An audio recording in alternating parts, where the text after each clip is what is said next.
Here we are. What do you think? I eyed the enormous mansion and bit back a shudder.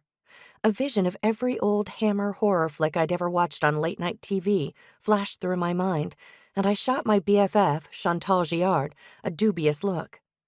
Wow, do you think Gomez and Morticia are at home? Chantal barked out a laugh.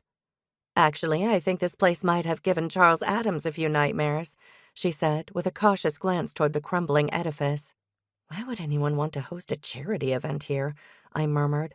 It's like they want to scare everyone into being generous. Well, Kay Trilby got it into her head it was the perfect place to hold a Halloween gala, and you know Kay.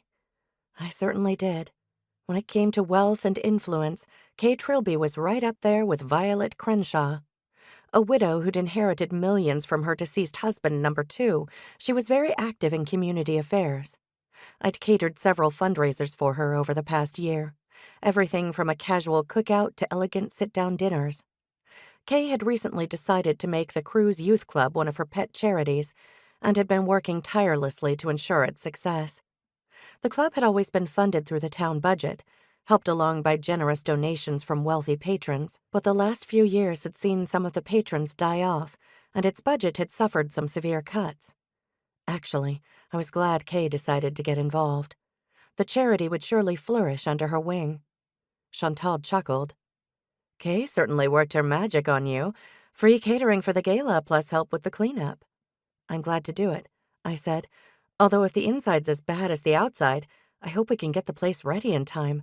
The gala is only 3 weeks away. Joni said she doesn't think the inside is too bad. She came here the other day for a quick look-see.